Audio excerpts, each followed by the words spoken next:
Ya, assalamualaikum warahmatullahi wabarakatuh.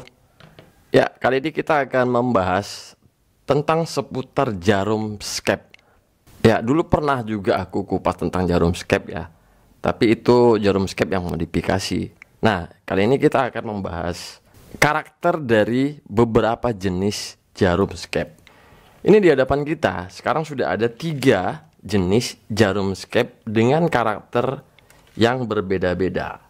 Apa sih manfaatnya jarum skep? Ya, jadi jarum skep itu sebenarnya salah satu komponen yang vital juga pada sebuah karburator ya.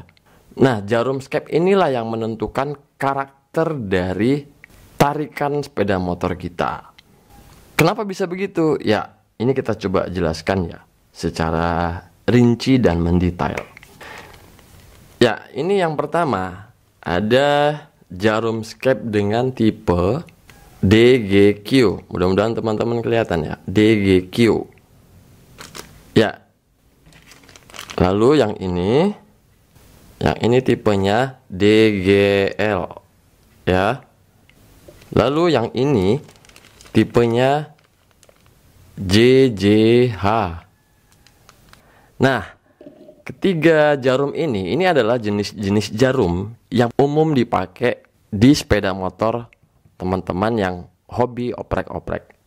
Nah, sekarang kita kupas satu persatu agar teman-teman bisa tahu apa sih perbedaannya antara JJH dan DGL gitu ya. Ya, yang ini adalah jarum dengan tipe JJH. Nah, kalau JJH dia itu karakternya dia gendut di pangkal dan dia sampai ke ujung di sini dia itu melandai. Melandai artinya dia tidak ada patahan. Jadi dari pangkal sini gendut sampai ke ujung sini dia mengecil. Dan itu dia smooth gitu ya, halus. Artinya dia landainya itu tidak ada patahan. Nah, karakter jarum seperti ini biasanya banyak dipakai untuk modifikasi pada motor-motor 4 tak. Oke. Sekarang kita coba buka jarum yang tipenya DGL. Kita buka. Ya, ini tipenya DGL ya. Nah, ini dia tipe DGL. Mudah-mudahan teman-teman kelihatan. Kalaupun nggak kelihatan nanti aku coba bantu jelaskan. Ya, ini dia tipe DGL. Kalau secara kasat mata, dia itu hampir tidak ada bedanya dengan JJH ya. Dengan JJH tadi hampir tidak ada bedanya kalau kita lihat dengan kasat mata aja. Tapi kalau ini kita perhatikan benar-benar atau kita raba, itu bisa ketahuan sob. Ya, yang bawah ini DGL, yang atas ini JJH. Nah, kalau yang DGL, dia itu di ujung mulai mengecil. Di tengah ini dia udah mulai mengecil. Dia mulai mengecil. Dari pangkal sini gendut, dan di tengah ini dia mulai mengecil. Di ujung ini dia lebih kecil lagi. Apa sih manfaatnya gitu ya kan? Nah, jadi kan cara kerjanya begini ya. Ya, di sini ada head nozzle. Jarum itu kan bekerjanya naik turun seperti ini sob ya. Ya. Kalau di posisi ini itu berarti motor pada posisi langsam, stationary. Nah, ketika kita tarik gas perlahan, dia akan mulai naik. Kita tarik gas lagi, dia mulai terbuka setengah. Kita tarik full, dia mulai terbuka full. Artinya ketika dia di sini, semakin gendut jarum yang kita pakai, maka bensin yang keluar melalui nozzle ini akan sedikit karena dia terhalang oleh jarum, ya. Nah, ketika dia mulai naik ke atas, maka perlahan dia mulai terbuka. Jika di tengah jarum ini sudah mulai mengecil, maka semburan bahan bakar yang keluar juga akan semakin banyak karena celahnya itu semakin besar, ya. Nah, ketika sampai di ujung, ini artinya berarti ini motor pada kecepatan yang tinggi, top speed, ya. Dia mulai mengecil. Nih. Kenapa dia mulai mengecil? Karena pada putaran tinggi, motor membutuhkan asupan bahan bakar yang lebih banyak lagi. Makanya di ujungnya itu semakin mengecil. Ya, semakin kecil, maka bahan bakar yang keluar juga akan semakin banyak. Nah, kalau yang JJH dia cenderung sedikit lebih gendut daripada yang DGL. Memang ini perbedaannya hanya sedikit aja ya. Tapi dengan sedikit perbedaan tersebut itu bisa membawa perbedaan yang besar pada sepeda motor kita. Kira-kira bisa dipahami ya. Oke, yang ini tadi JJH, yang ini DGL.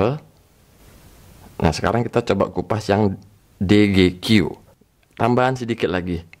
Dia di bagian pangkal, ya, di bagian pangkal sini, dia tuh ada patahan ya. Patahannya tuh di bagian pangkal. Mudah-mudahan teman-teman kelihatan. Kalaupun teman-teman nggak kelihatan ya, karena aku coba tandain ya, biar bisa tahu bedanya. Ya, ini patahannya tuh mulai di sini udah mulai patah dia. Ini kita tandain. Ya, ini kita tandain di sini. Nah, di sini dia tuh sudah mulai ada patahan, ada pinggangnya. Artinya ketika di awal gas, gitu kan, si karbu sudah mengeluarkan bahan bakar yang lebih banyak dibanding si jarum JJH.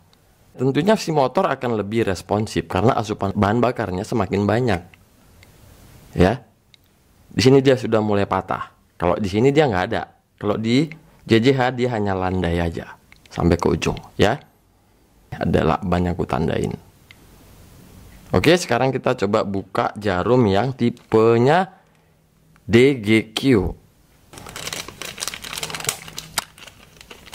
Nah, jarum-jarum ini banyak dijual kok. Nanti teman-teman bisa cari-cari aja di toko-toko online, atau nanti aku coba lampirkan di link yang ada di sudut sebelah kiri bawah. Nah, ini dia jarum DGQ. Jarum DGQ itu bagaimana? Ya. Nah, kalau teman-teman bisa melihat, ya mudah-mudahan kelihatan ya kameranya. Jarum DGQ ini, di pangkal ini gendut, sama gendutnya seperti yang dua tadi.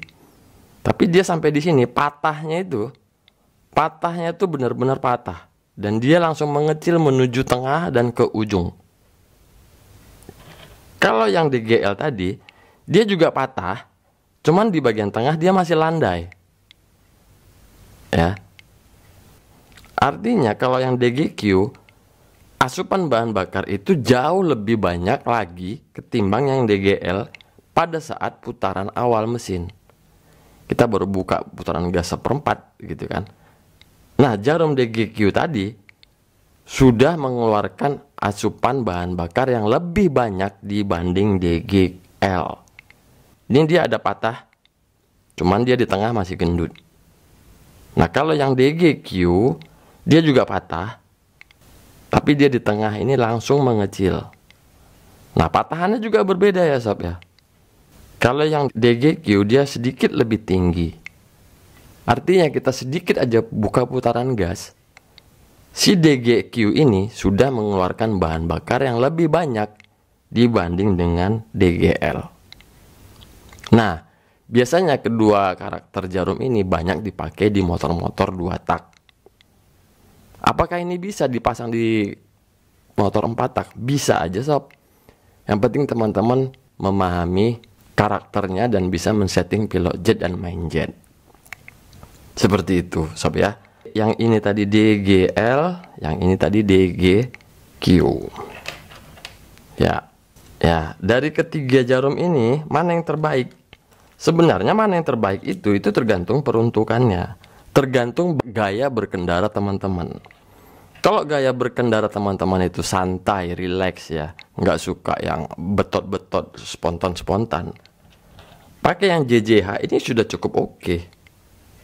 Ya, dia tuh smooth ya, dia tuh karakternya lembut dari bawah sampai tengah-tengah ke atas, dia tuh buka gasnya smooth gitu, lembut. Nah, kalau yang DGL ini dia karakternya gas dari bawah ke tengah. Dia tuh sedikit lebih spontan dibanding dengan JJH. Nah, kalau yang DGQ ini lebih responsif dibanding kedua jarum ini. Karena di bagian tengah ini dia sudah mulai mengecil gitu kan. Dari bagian pangkal sini dia sedikit aja dia sudah mulai mengecil. Artinya bahan bakar yang masuk juga akan semakin banyak. Dan efeknya di sepeda motor tentu akan jadi lebih responsif. Tapi itu juga perlu disesuaikan dengan pilot jet dan main jet ya. Ya, kira-kira seperti itu karakter dari ketiga jenis jarum skep ini. Sebenarnya masih banyak lagi nih tipe-tipe jarum. Ada yang Crown 92, ada yang 38, ada yang 24. Itu banyak lagi tipe-tipenya sob. Nama-namanya banyak. Silakan teman-teman lihat aja sendiri. Setiap karbu itu kadang-kadang punya nomor ataupun kode jarum yang berbeda-beda. Nah, jarum ini bisa menentukan karakter dari si sepeda motor gitu. Tapi ingat ya, sebelum teman-teman mengutak-atik jarum ini, pastikan settingan pilot jet dan main jet di sepeda motor teman-teman semua itu sudah ketemu. Kalau sudah ketemu, barulah teman-teman lakukan eksperimen ubah bagian jarum ini dengan karakter yang berbeda-beda. Nanti teman-teman bisa pilih mana yang terbaik disesuaikan dengan gaya berkendara teman-teman. Ya, jadi mana yang terbaik itu kembali kepada teman-teman semua. Disesuaikan dengan gaya berkendara masing-masing. Oke. Nah, biasanya sih ya kalau untuk di motor 4 tak cenderung dia lebih pakai jarum yang gendut-gendut seperti si JJH ini. Honda GL Pro, Honda Tiger juga karakternya mirip seperti ini. Dia gendut di pangkal, di tengah dia landai, gendut juga, dan di ujung juga dia masih gendut sedikit dibanding yang lainnya. Kalau kita ukur di bagian pangkal, ketiga jarum ini sebenarnya diameternya sama, ya sob ya. Nah ini 2,3 mm. Ini yang JJH.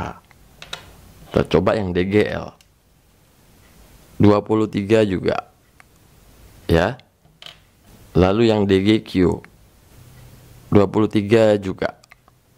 Cuman perbedaannya mereka ini berbeda di bagian pinggang ya. Pinggangnya ini dia berbeda. Kalau ini nggak punya pinggang, yang ini ada pinggangnya dua ini. Artinya dari mulai pinggang ini si jarum tuh langsung mengkerucut. Nah kalau kita lihat bagian ujungnya, nah ini yang JJH 1,2 ya. Kalau yang DGL 1,1. Nah ini udah kelihatan ya perbedaannya ya antara bagian ujungnya.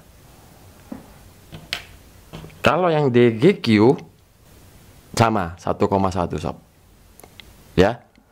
Jadi teman-teman bisa pahami ya, JJH ini adalah jarum yang paling gendut di antara ketiganya. Kalau DGL dan DGQ dia mirip, hanya saja beda di bagian pinggang, posisi pinggangnya dia beda. Nah jarum-jarum ini banyak dijual di toko online ya. Harganya juga bervariasi mulai 10.000, 12.000 sampai ke 15.000. Teman-teman nanti silahkan cari-cari aja di toko online ataupun di toko-toko spare part yang ada di tempat teman-teman berada. Mudah-mudahan teman-teman bisa memahami ini, walaupun dengan bahasa yang sedikit agak ribet ya. Tapi ya mudah-mudahan teman-teman paham lah ya. Oke, semoga video ini bisa bermanfaat. Terima kasih buat teman-teman yang sudah menyaksikan. Dudi Sendal Jepit izin pamit dari hadapan Anda. Assalamualaikum warahmatullahi wabarakatuh.